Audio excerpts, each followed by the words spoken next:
got into Harvard Law. What, like it's hard? Scarface on repeat. Best movie. Scarface on repeat. Constant, y'all. Catch a painted pony on the spinning wheel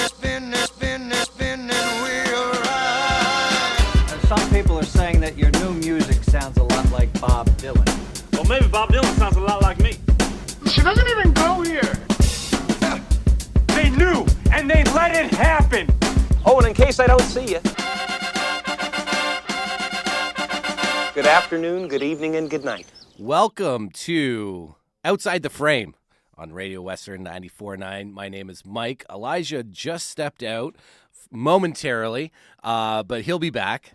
And you are listening to Outside the Frame, London's only movie talk show. Is that right? That is correct. Awesome. That is correct. Thank you for stalling. Yeah. And doing the intro. Yeah, I appreciate I can it. do that. It's a nice change of pace. My name's Mike. My name's Elijah. And today we have a very special guest here who we'll get to in 1 second. But I thought I would mention a couple of things in case people aren't aware. Okay. December 9th. Oh, yeah. What's happening? Oh, we're doing a little thing called, or a big thing, I guess, depending on how you frame it. And that would be our monthly movie trivia night at the Holy Diver, 8 to 10 p.m. Yes. It's the last one of the year. Yeah, it's going to be awesome. We're working on it before air. It's going to be a lot of fun. And there's going to be awesome prizes. As always. As per usual. Mm-hmm. And, so come out to that. That's December 9th, 8 p.m. to 10 p.m. at the Holy Diver. Also on the 9th, our show, I just thought I'd give a little quick teaser to that. Sure. We're going to have Maddie back on the show. That's right. And we're going to be talking Golden Globe noms. That's right. Because the Golden Globes the nominations will have been announced the day before that. Yeah, and last time we had Maddie on was also with Dalton, where we all talked about our way too early Oscar nominations. That's right. So this kind of just makes a lot of sense to bring Maddie back. Yes. Because this will give us a much more clear, direct line. A little bit more of a radar as to see what is kind of popping and what isn't. Yeah. Does Wicked get in there? It's not. We're going to see a pretty big drop off. I mean, it killed it at the box office this past weekend. Sure, but I think we're going to have a pretty steep drop off from what my sources are telling me. Yep. Inside the Wicked community, not a lot of people are very happy. So we'll see. We'll see what happens there, but I don't think it's going to get through to the Academy. We'll see. I think for sure Golden Globes, it should pop up there a few times. For sure, yeah, it'll give us a good radar to see sort of what's kind of going to what direction they're kind of heading in. Yes. Yeah, because they're not the best indicator, but they give you a better idea. Yes. At the very least. And then it's Fast and Furious right until January 16th in terms of nominations. So I think it's the 16th. I'm pretty sure it's the 16th. It might be, yeah. But it's mid-January. I'm almost positive it's the 16th that Oscars come out. Anyway, that's a couple of house cleaning business. Yep. And it's interesting that we're going from talking about Wicked, which is just genuinely one of the biggest movies of the year. Yeah. And we're going to be talking about the complete opposite end of that to spectrum. That. Yeah. We're going to be talking some indie filmmaking today. Yes. And particularly, we have a very special guest with us. Yeah. Who goes by the name of Andrew Dodd, who is here with on behalf of Film London. Hello, Andrew. How are you today? I'm just going to step out for a second. Is that okay? Mike can do my intro. Yeah, I can do that. Sure, if you want. This is Andrew Dodd. He's got a great head of hair. And does he ever? My for God. now. And he's a very spiffy dresser and Yep. one of the smartest guys in the circuit right now, and an awesome dude to talk to. Yeah. About film and all things really, but definitely film and London-related film things. So, that's the best intro I've ever had. Yeah, dude. Spiffy dresser, great hair, super smart. Smart. What more do you need to know? Yeah. It's not a dating show, by the way. I know. I appreciate you trying to set me up. Now I have to say something smart. Yeah. You set me up. Well, you've got a whole hour, so we'll get I'll be there. able to come up with something in that time. Yeah, people might, if any of the listeners came out to the Oscars night or broadcast that we did at the Hyland Cinema, you will know Andrew as one of the hosts that was there alongside me and Ryan and Sam back in March of this year. It was March, right? Yeah, March. Yeah. So, I have a question for you, Andrew, to kick us off. Yeah. If someone is listening, hopefully I hope someone is. No, dude, we have some listeners. Okay, don't. Right, Yeah, we have some listeners. It is fun how many times. Just to cut in. Go for but it. Like it is fun because we have no metric on radio anyway. Of knowing who's listening to us, but we'll just get people that come out to us on the street and just be like, literally happened to me. That's your metric. Right? That's our metric. Yeah. Word of mouth. Really, It literally just happened to me either Friday or Saturday. How do they know it's you? By your Well, voice? I'll tell you. So I met up with a buddy outside of Diver actually, and he said, "Oh, this is my friend so and so. I can't remember his name. He's from Toronto, but he's down for a weekend, just hanging out or whatever." I said, "Great," and he goes, "Oh, this is Mike. He runs the Hyland Cinema here in London. He's the manager and programmer." I said, "Nice to meet you." He's like, "Hey, I've heard of you guys." I said, "Oh, really? How?" He's like, "Oh, I listen to Radio Western 94.9." I said, "Great."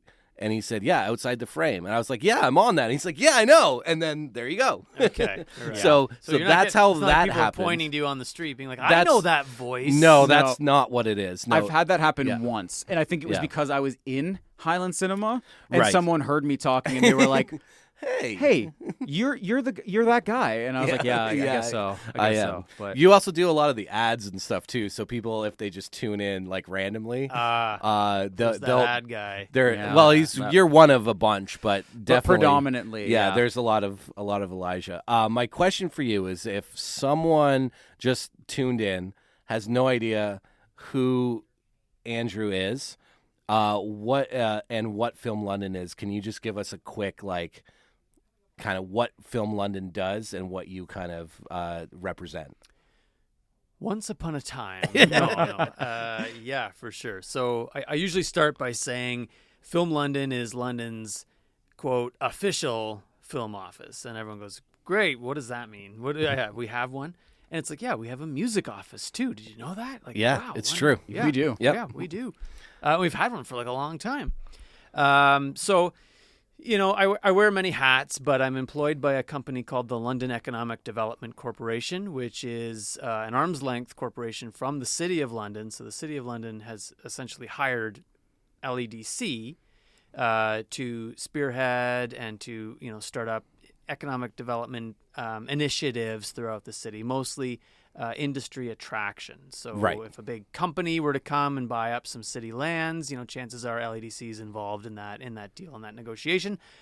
So when a bunch of passionate people in London finally kind of got through and said, you know, we should have a film office, the council at that time said, great, okay, we can set some funding aside for that. Where's it going to go? Yeah. And, you know, even the music office, I think, was bounced around at one point. It was with Parks and Rec for some reason.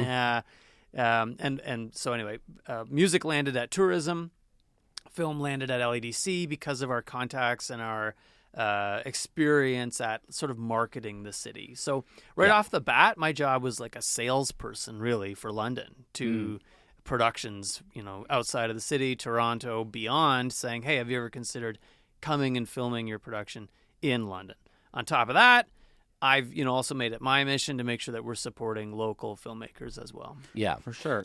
So a couple of things that you guys have been involved in recently. You're always heavily involved in the Forest City Film Festival. Of course.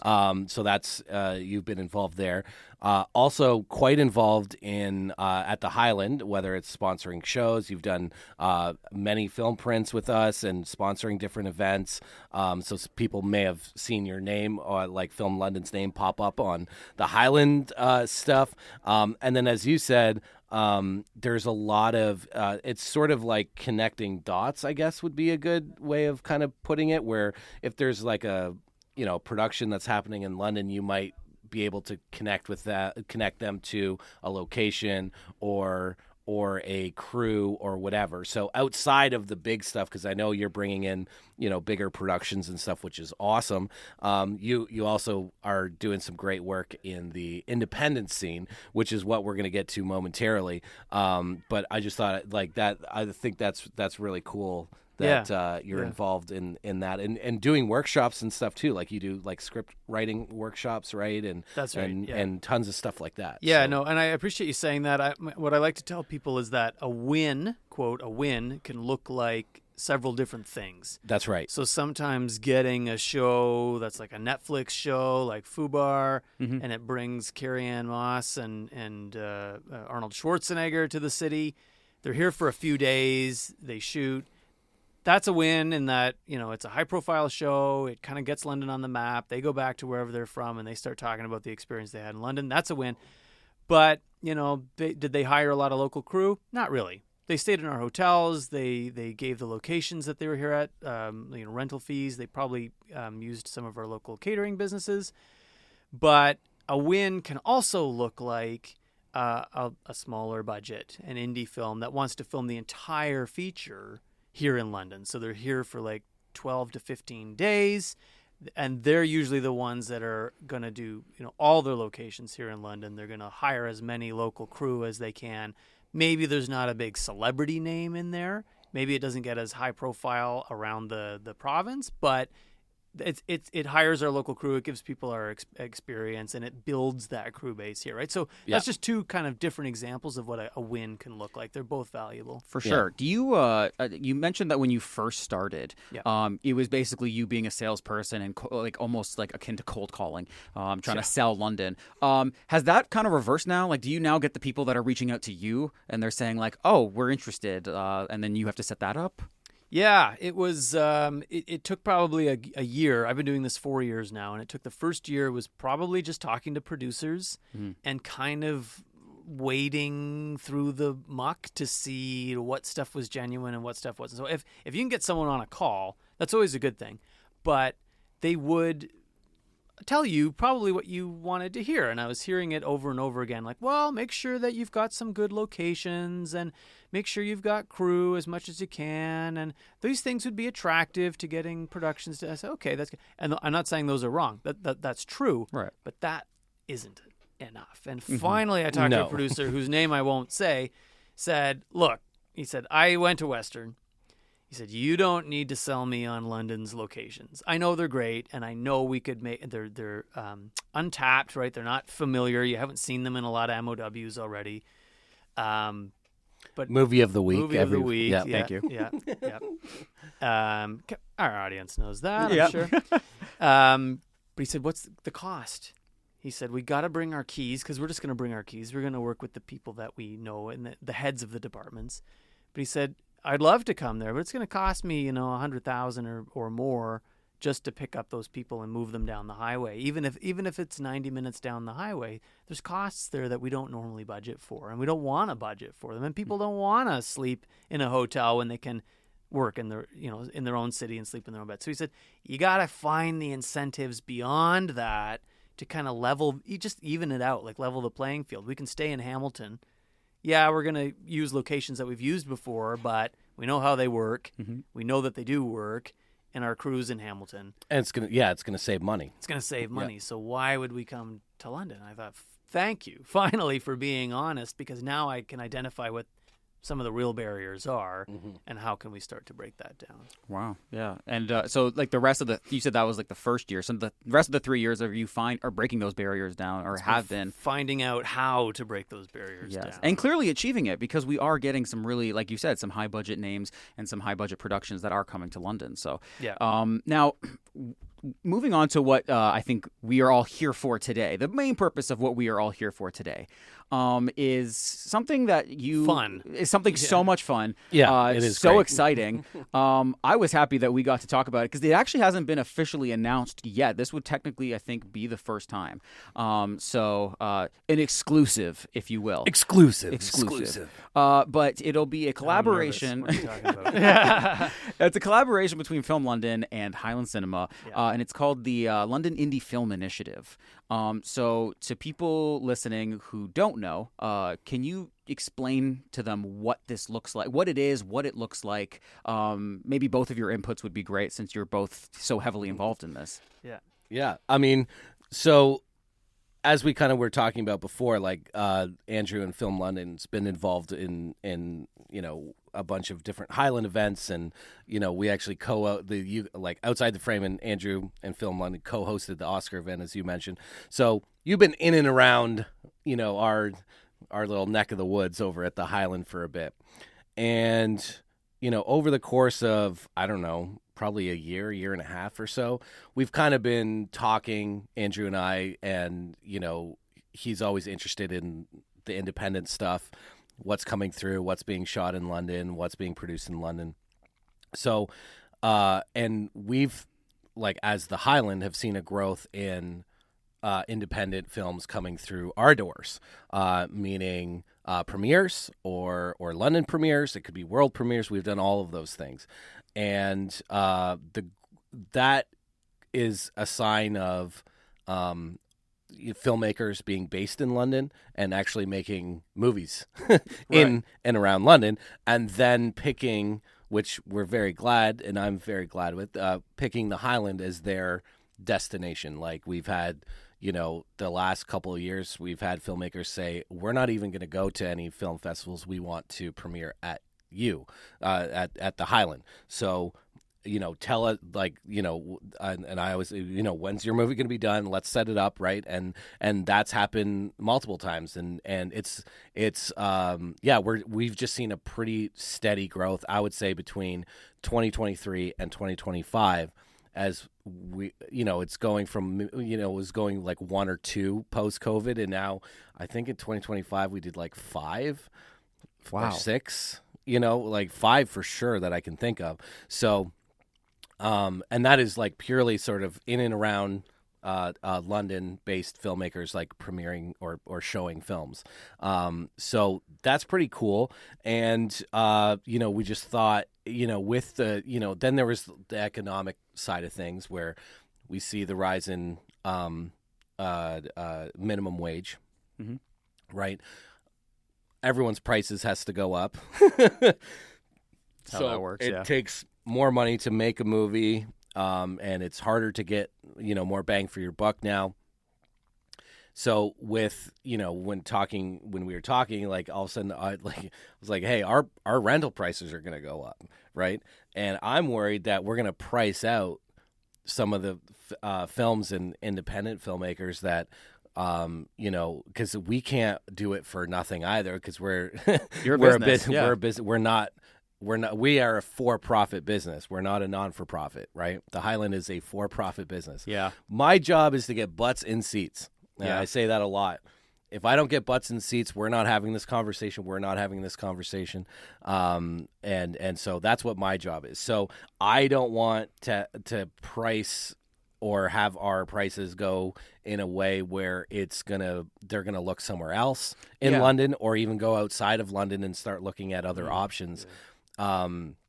Because I really do think, and of course people may say I'm biased, but I think what we offer on the back end, and by back end I mean like logistically from a tech standpoint, is something that no other theater or place in London offers. For sure. And I'll defend that like to anyone. So like very, very simply and easily with examples. And as what do the kids say? Receipts?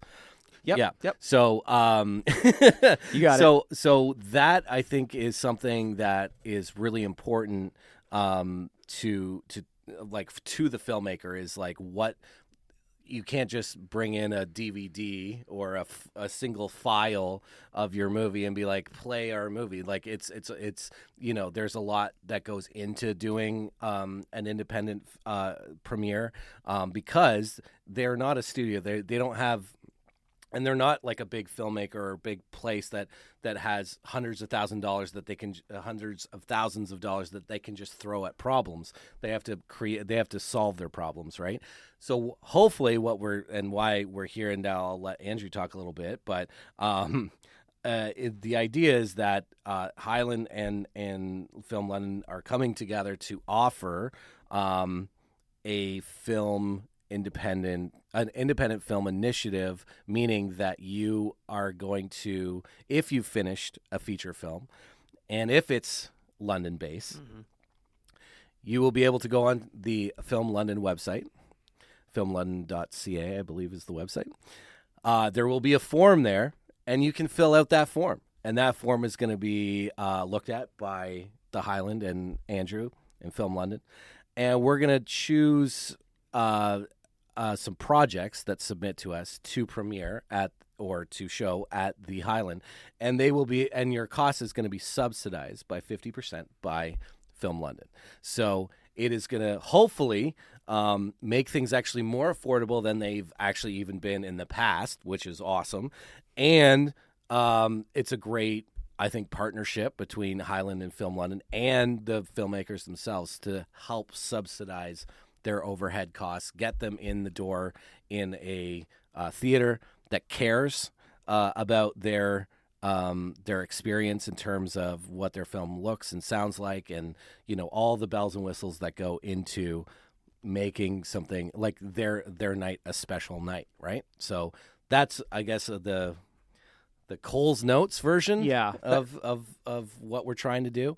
I don't know if you want to add anything and we how much more in detail we want to go, but there is something I want to get to. But before that, is there anything that I missed? That should be your slogan. Yeah, the Hyland Cinema, a theater that cares. I'd wear a shirt with that. We do though, and it's sure. genuine, and I'm telling you, it comes from a genuine place because a lot of us have come from film backgrounds. Mm-hmm. Me specifically, coming from a feature film background, I've made feature films, whether that's writing, directing, or producing, in 3 different countries. So I've been around. 3. What's the third? Ukraine. Very nice. Ukraine, did not know that. Ukraine, U.S., and Canada. Okay. I'm international, baby. Hey, let's go. And now I'm the gym teacher of filmmakers. So but what it does do is I know from experience what a good experience is from the filmmaker's perspective and what a bad experience is. What kinds of things they're looking for, what kind of support that they're looking for. One of the biggest things is, how do I not pay all of this money and have my costs go up so much that I can't afford to show my film and I have to do it in my living room to 10 of my friends who don't give a shit. Right. How do I publicly show this movie? Yeah, which is kind of where Film London would come into this. Yeah, that's where I'll jump in just quickly and say, again, a win looks like a bunch of different things. So, strictly from an economic development standpoint, someone in my position that could say that their job is just to bring in dollars from outside of town, because economically speaking, foreign direct investment or money outside of London looks different than money within London being moved around. Anyway, that's not what we're talking about here today, but that could be what the job is. But I think, it's my responsibility to also make sure that the London filmmakers are empowered, and something that I think would incentivize someone to make their movie is knowing that once it's done, absolutely, you can see it on the big screen. So, I went to Fanshawe 12 years ago. I took the advanced filmmaking program there, and as a graduate, I didn't want to go to Toronto. Like, there's nothing wrong with Toronto. Maybe, I don't know. Depends on what you're looking for. Nothing against Toronto, but I had established myself in London. I had roots. I was a mature student.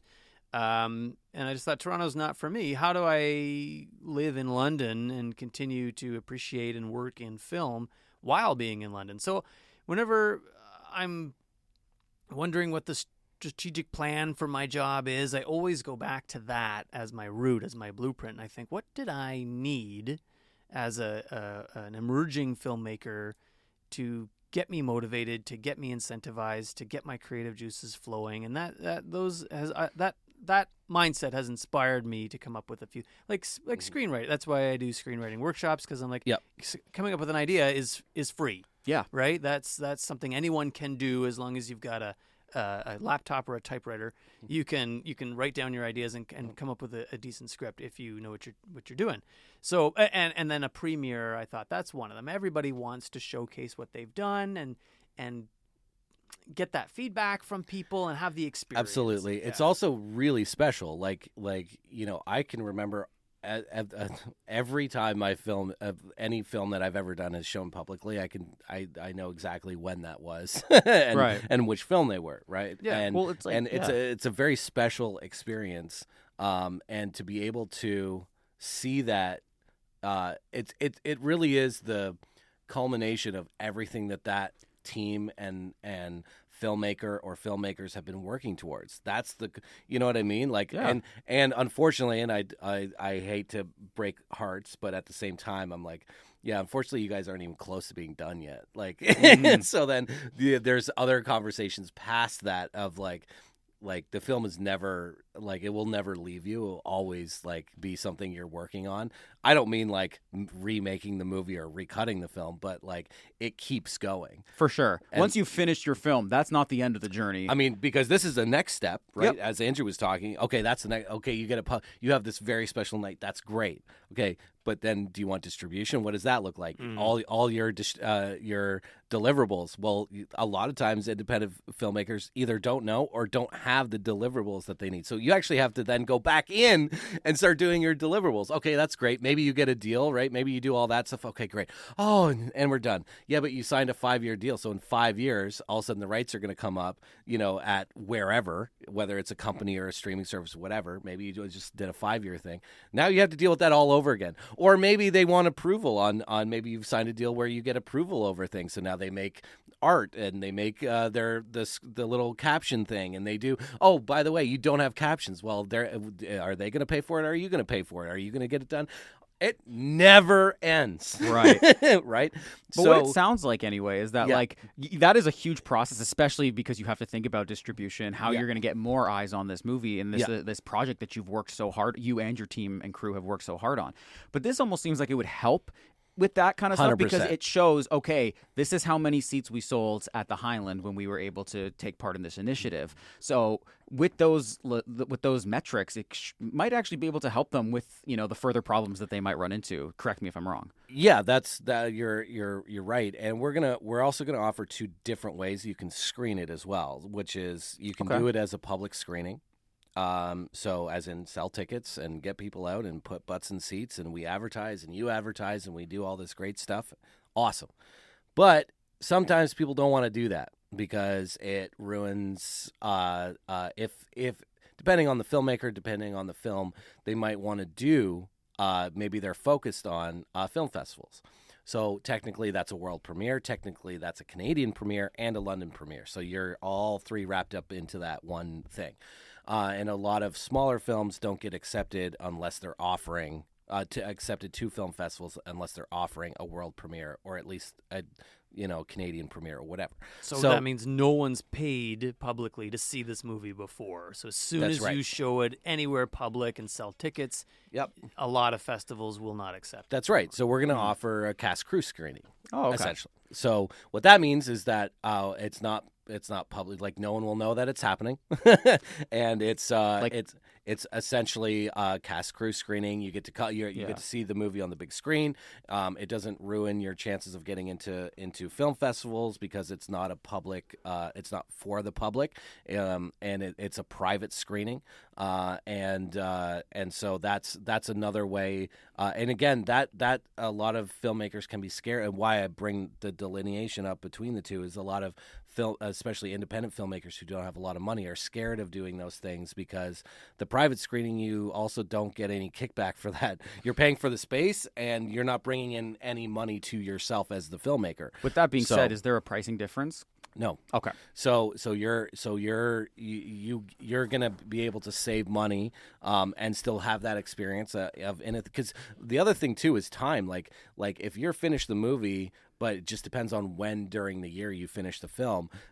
You might not get into a film festival until the next year, right? Right. So that means that you get to show it off to your friends and family and to the cast and crew and get it on the big screen, see how it looks. You may want to change things too, like the movies can change, like maybe the color's not right or the sound isn't quite right, or maybe you get a bunch of feedback from a story standpoint, and that happens all the time in the industry, like even for big films, right?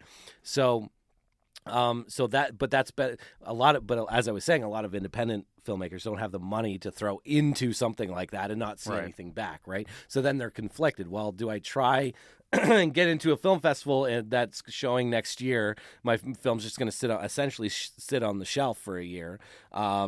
or do I ruin my chances of getting into that by doing a premiere in which I am able to show it publicly and see some funds back if I market it correctly and get people out to pay money to see my movie. But then I could, as I said, ruin my chances to get into, a film festival. So those are the two different options we're going to offer filmmakers to hopefully, again, incentivize people to, not only make films, but show them in a space that is awesome and on the big screen, which is important. Which is which is everything to some filmmakers. I do want to get into a little bit more. I have a couple more questions to ask both of you about this, but we are going to cut to commercial break very quickly. Stay tuned, and we will be right back with Outside the Frame after these messages. Don't go anywhere.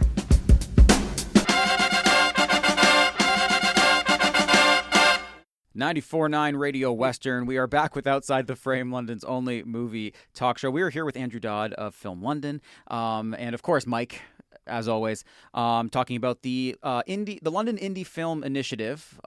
Film London and Hyland have collaborated to put together. So we're just kind of going through what it is, how to apply to this, just because this is the first time it has been publicly announced that this is happening.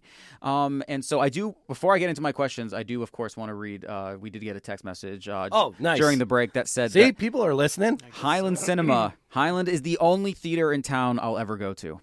Oh, thank you Look very at that. much. I have no idea who this is either. I can't even tell from the other. Usually you can tell because they're a constant texter in, or I don't know what to call them, but constant listener. But yeah, so thank you very much for texting in. I really appreciate that.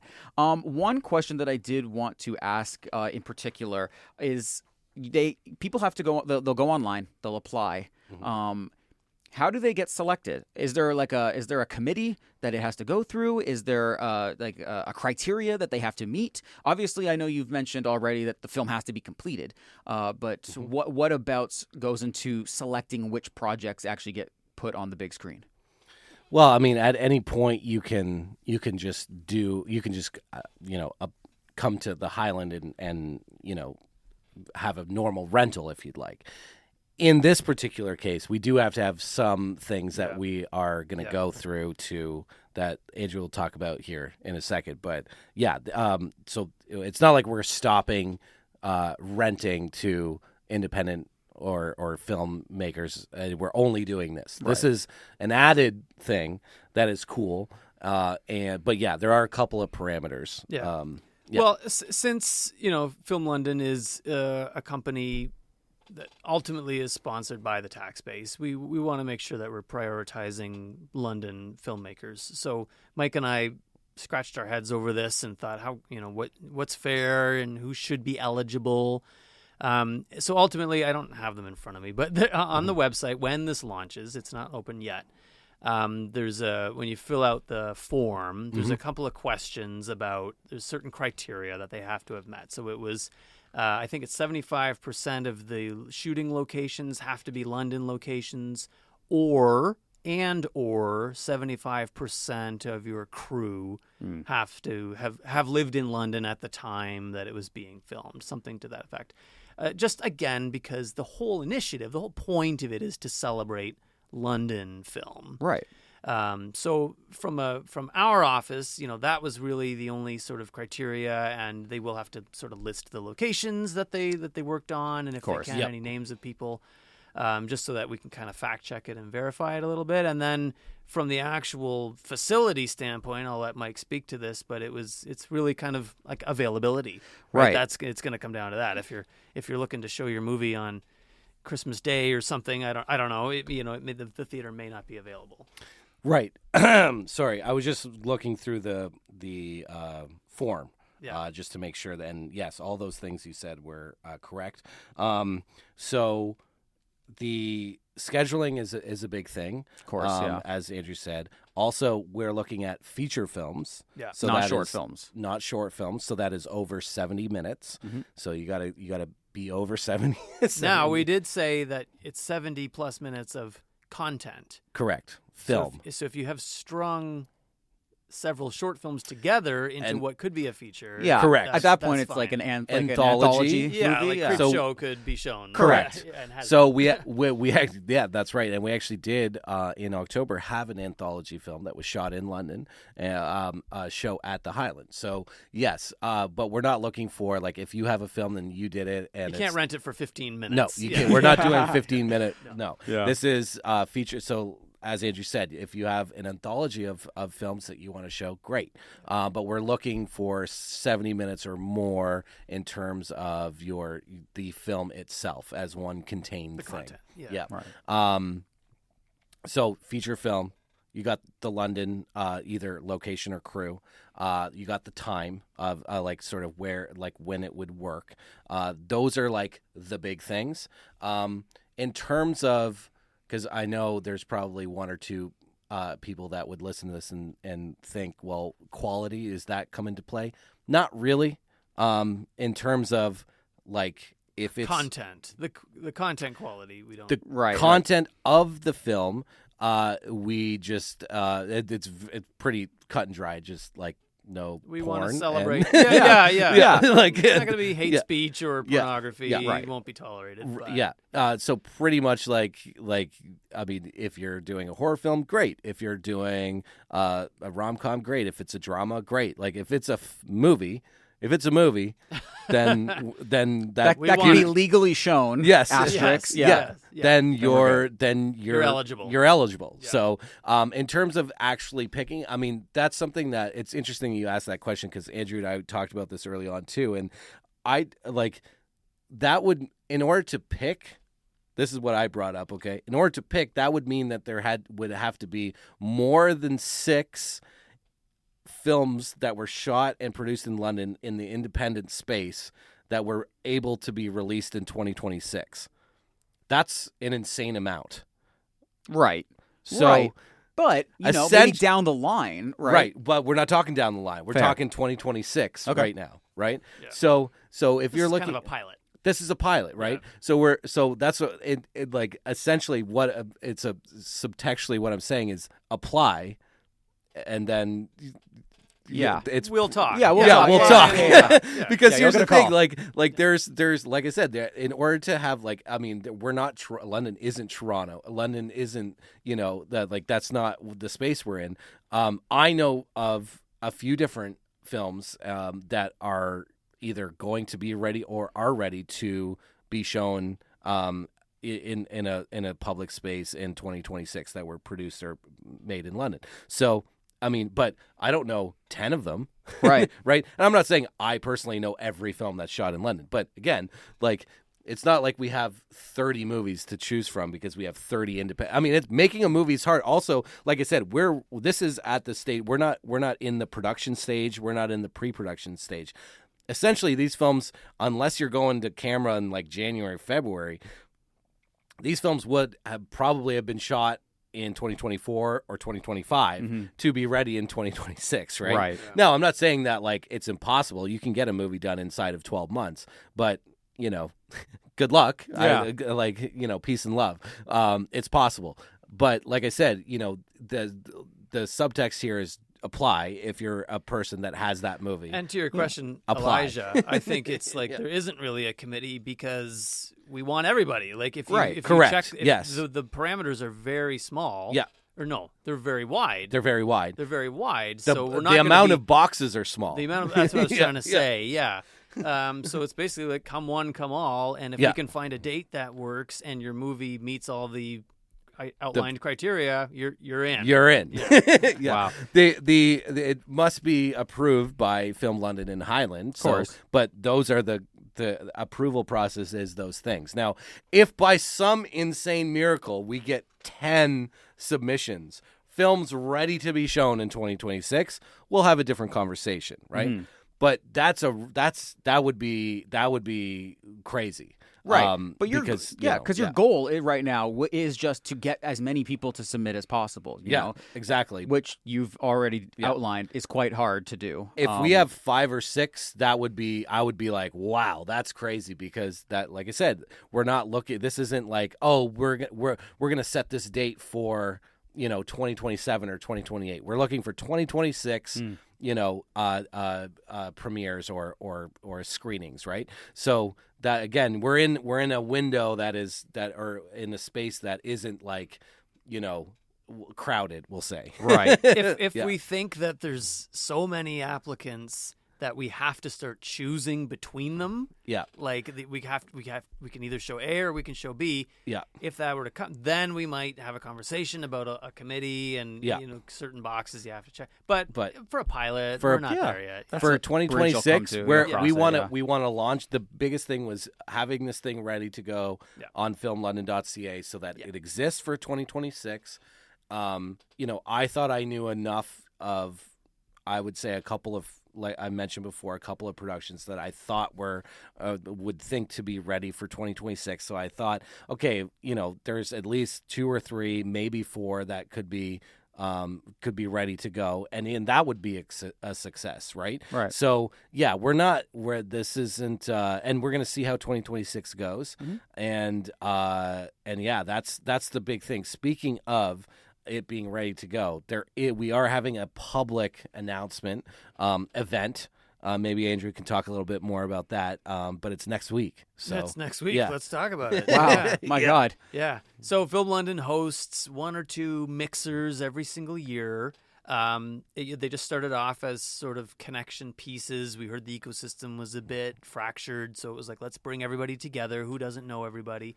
So we've been doing those. We introduced like a speed networking aspect. We had invited different companies to come and filmmakers to kind of come and have a few minutes with each, and then we rung a bell every 2 minutes and you had to move. That was fun.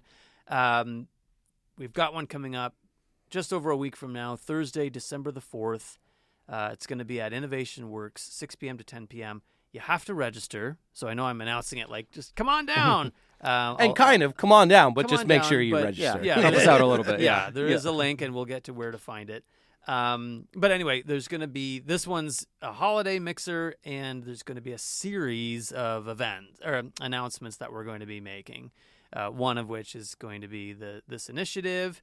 We're launching our new Film London website. Very nice. Yeah, so the application will be on the new website. It's not on the current website. And there's 1 or 2 other special things that I won't get into, so you got to come to the event to hear about it. Oh yeah, yeah. Got to leave them with a little something, right? You got to leave them with a teaser to come out. Yeah. Now, you mentioned that it's going to be on the new website. Is there a specific date that you can say it will be on the new website so that people can start applying? The goal. I have to choose my wording carefully. The Fair goal enough. is that the website will 100% all the bugs and kinks worked out by this event on December the 4th. So it's going to launch a little bit before that, so we can do kind of a soft launch. But by Thursday, Deck 4, the new website will be up. Everyone's profiles an email has already gone out if you had a listing on the old website to update your profile for the new website. So hopefully everyone will be on there, up to date, and the form will be launched officially on December the 4th. If you want to come, email information@filmlondon.ca because there's an event link and a password we need to give you. We want everybody to come, but we want it to be in the film space. So just email and say, I'm a filmmaker. And then otherwise you get people showing up like, where are the donuts, right? Yeah, that's right. Yeah. And like as Andrew said, it's very easy. We want people to be excited to come in to hear all of these announcements.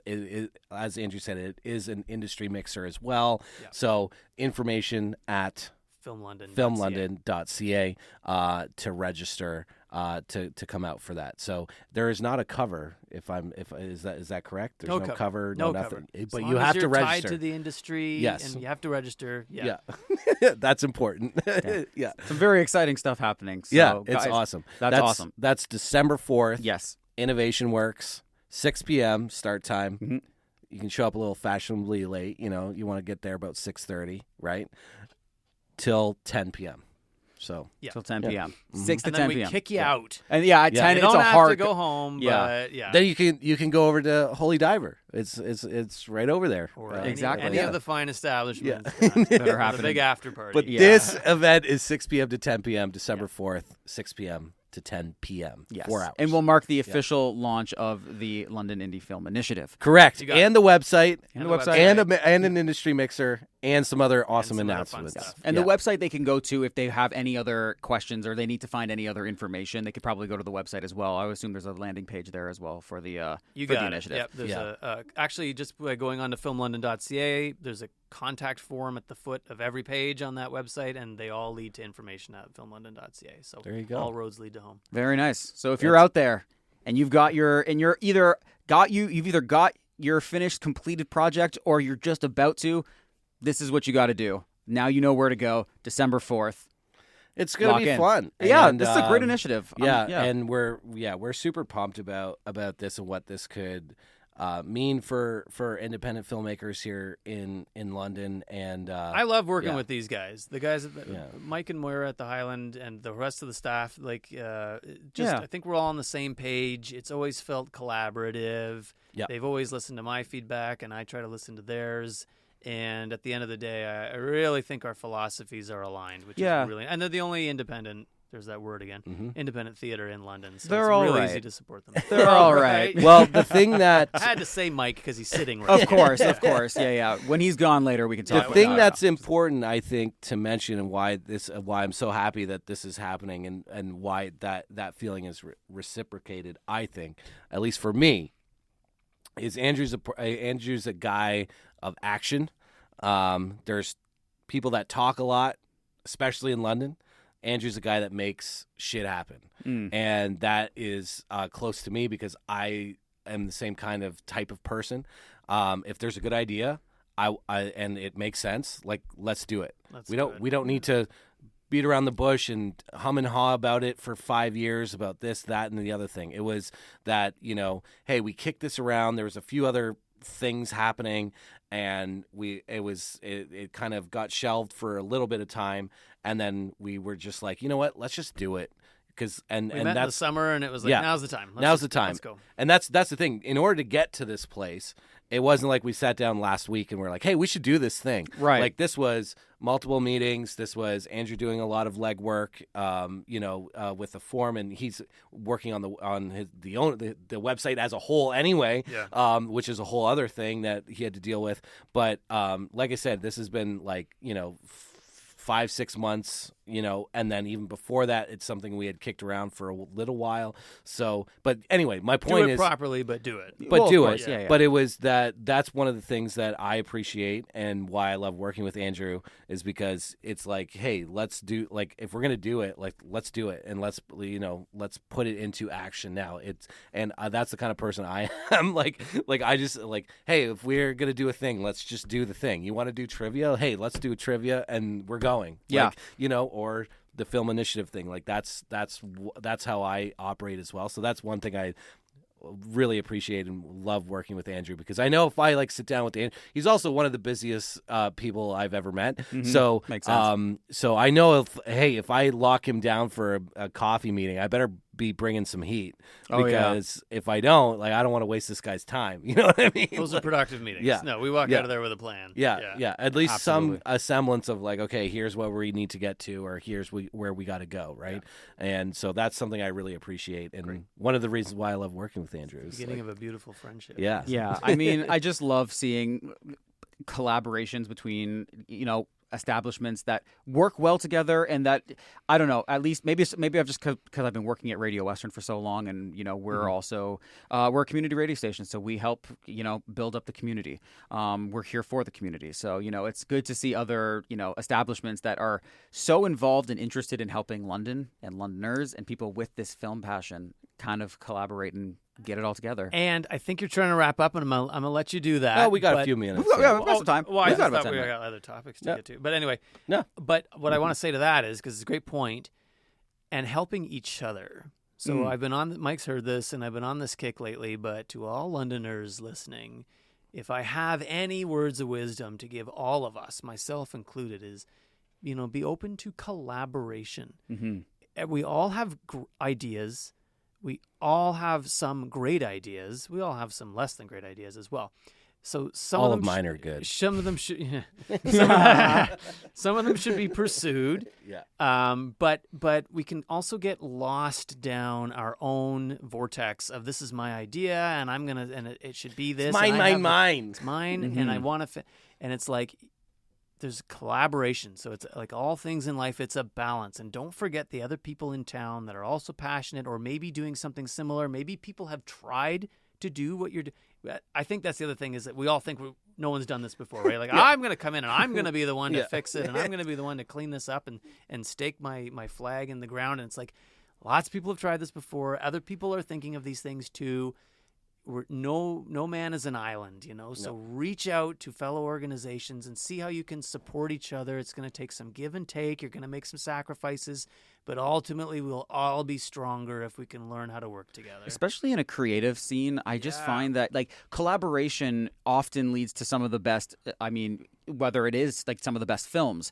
I couldn't think of a single film that was only done every single aspect by one single person. It's impossible. It's impossible. Exactly. It's just way too much.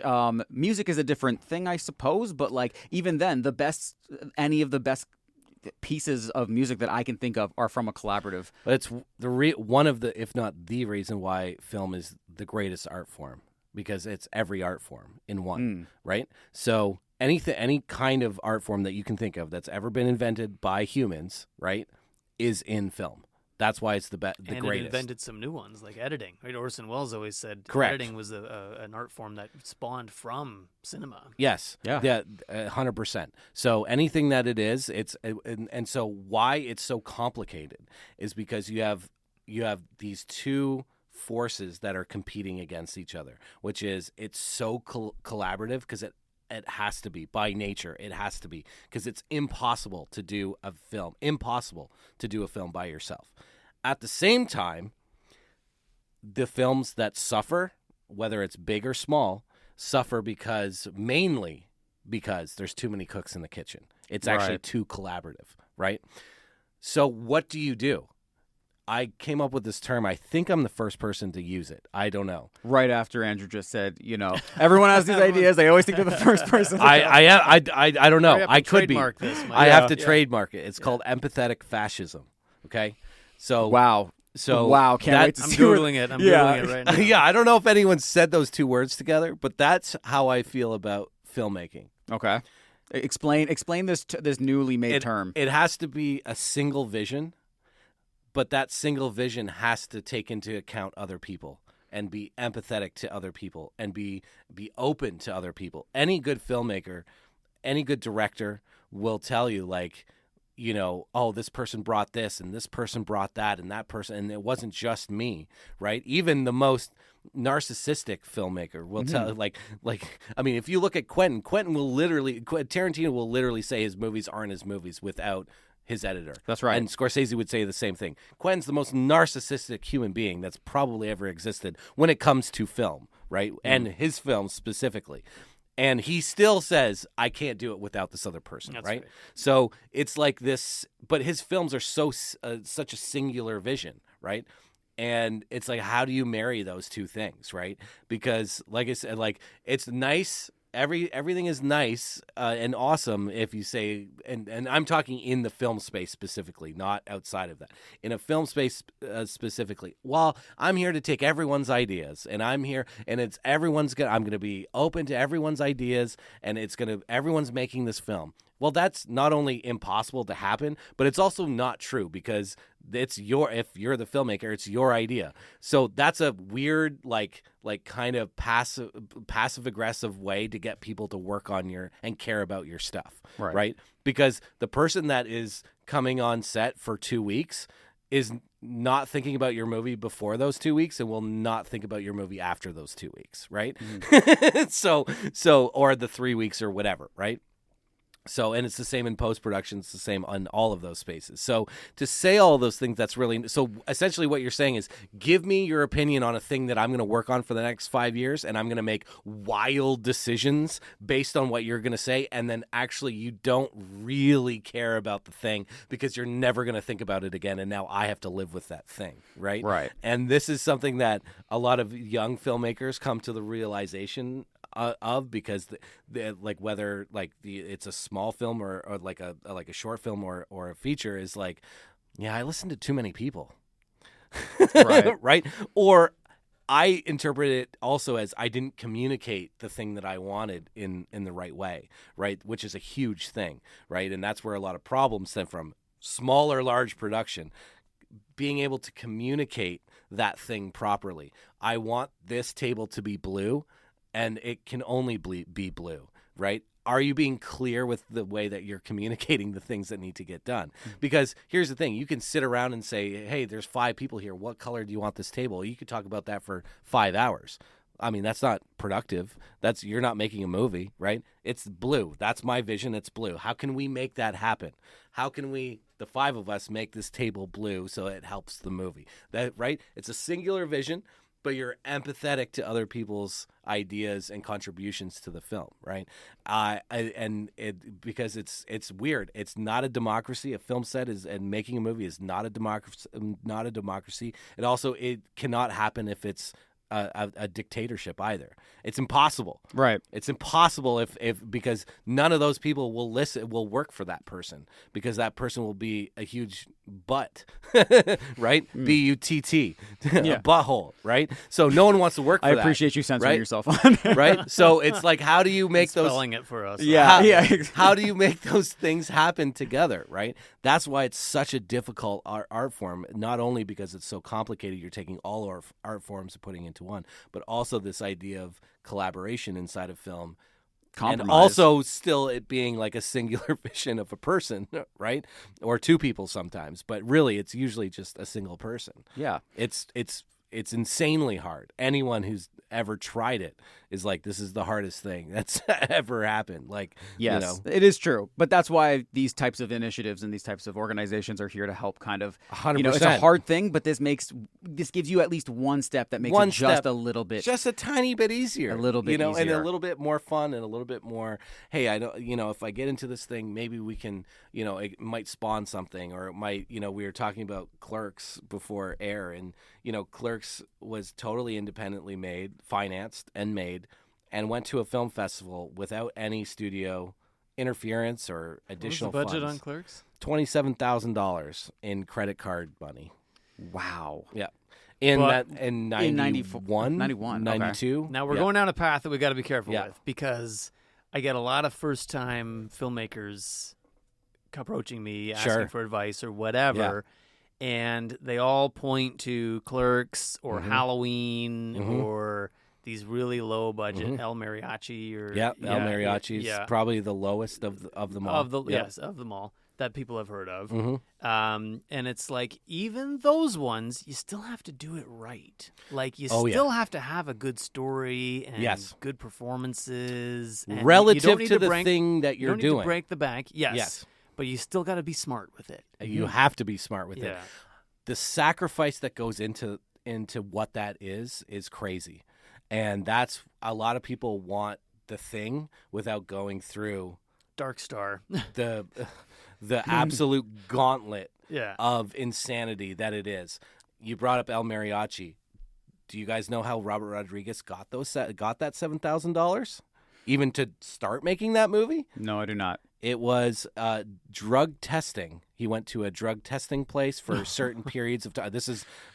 I would encourage anyone listening to go and read or listen to Rebel Without a Crew. But don't do this. It's unbelievable. So there's places where they have to test like drugs on people, and I don't mean recreational drugs. I mean like they come out with pharmaceuticals. They come out with a new Tylenol. They have to test it out on a bunch of people. Well, they pay people to do that. So essentially, you sit in a room for X amount of time. Every test is different. Make sure that you don't grow a third eye or something. That's right. Exactly. And in if that, you do, Not the end of the world. Yeah, that's right. And in that period of time, you get to just sit there and do the thing that essentially it's very boring, but you get paid to do that.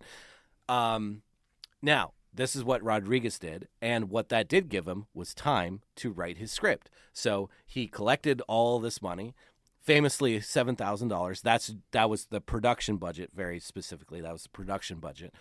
And the idea was to make this film specifically for the Mexican video market, this action movie. And he was going to do it in a way that, like, he was going to be able to do it for $7,000, right?